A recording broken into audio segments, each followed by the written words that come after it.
So hey everyone and welcome back to my channel again.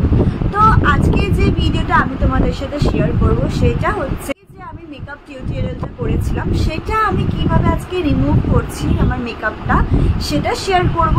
আর তারপরে আমি makeup after removing মাই makeup সেটা আমি কি স্কিন কেয়ার করি সেগুলো তোমাদের সাথে আজকে শেয়ার করবো। তা চলো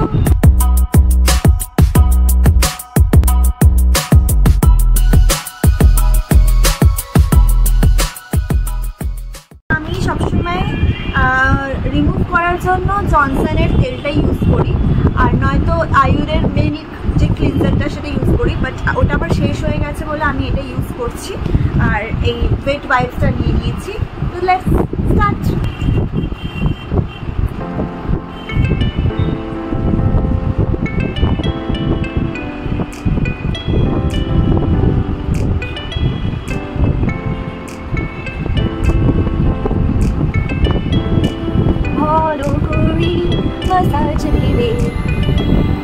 তো চলো আমি এখন এটা রিমুভ করছি। তেল দিলে মুখটা খুব চ্যাপচ্যাপা করে, তাই তেল দেওয়ার পরে ভালো করে ফেস ওয়াশ দিয়ে মুখ ক্লিন করবে। অনেকজন শুনেছি যে ওয়েট ওয়াশ দিয়ে ক্লিন করার পরে মুখ ফেস ওয়াশ দিয়ে ধোয় না, মানে অনেকজনই বলে নাকি ধুতে নেই, বাট আমি ধুয়ে ফেলি। তো চলো আমি ধুয়ে এসে আফটার টিপসগুলো আমি তোমাদের সাথে দেখাচ্ছি সেটা কী আমি টিপস করি, মানে কী আমি লাগাই মেকআপ তোলার পরে। তো চলো, সো আমি চলে এসেছি, পুরো গায়েটাই ধুয়ে নিয়েছি, এত গরম লাগছিল পানি করে নিয়েছি, করে আমি ভালো করে ফেস ওয়াশ দিয়ে মুখটা ধুয়ে এসেছি।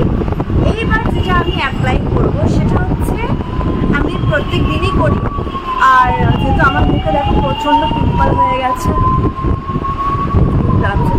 এই সব জায়গার পুরো পিম্পল আমার একনে ভর্তি হয়ে গেছে, সেই কারণে আমি এটা হচ্ছে শঙ্খের গুঁড়ো, মানে শঙ্খ যেটা হয় সেটার গুঁড়ো করে সব দোকানে তোমরা দশকর্মার দোকানেও পেয়ে যাবে। মুখের জন্য খুবই ভালো এটা, তো সেটা আমি অ্যাপ্লাই করবো একটু জাস্ট মুখের জন্য। এই জন্য আমি অল্প একটু অ্যামাউন্টে নিয়ে নিয়েছি, শুধু পিম্পলের জায়গাগুলো লাগাবো। আর এই হচ্ছে রোজ ওয়াটার, আর রোজ ওয়াটারটা আমি জাস্ট মেপে, যেহেতু আমি রোজ নিয়ে আমার ওটা মানে হ্যাবিট হয়ে গেছে, তো জাস্ট এক ড্রপ নেবে, নিয়ে এটা ভালো করে মিক্স করবে। শঙ্খের গুঁড়োতে অনেক মানে শঙ্খ যেটা থাকে আমার ধারালো তো হয়, তো ভালো করে জিনিসটা কিন্তু মিশিয়ে নেবে যাতে গালে তোমাদের না লাগে, ঠিক আছে।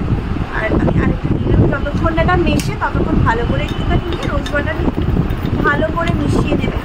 আর এটা ড্রাই হতে দেখতে বেশিক্ষণ লাগে না, ছপাছপ ড্রাই হয়ে যায়। তো তোমরা নিয়ে এটাকে, যেখানে অ্যাকনে আছে, আমি আমার অ্যাকনের জন্যই কিন্তু মাখি, এমনিও শঙ্খের গুঁড়ো তুমি মাখতে পারো, আর আমি স্পেশালি মাখি আমার অ্যাকনের জন্য। অ্যাকনি বা তোমার মুখে কোনো জায়গা হাই পিগমেন্টেশন থাকলে বা কিছু, সেখানে মাখতে পারো শঙ্খের গুঁড়ো, তার জন্য খুব ভালো।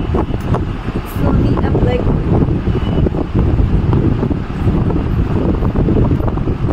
এরকমভাবে অ্যাপ্লাই করছি, কিন্তু আমার এইসব কালারগুলো বেশি পিম্পল, আমি অ্যাপ্লাই করছি।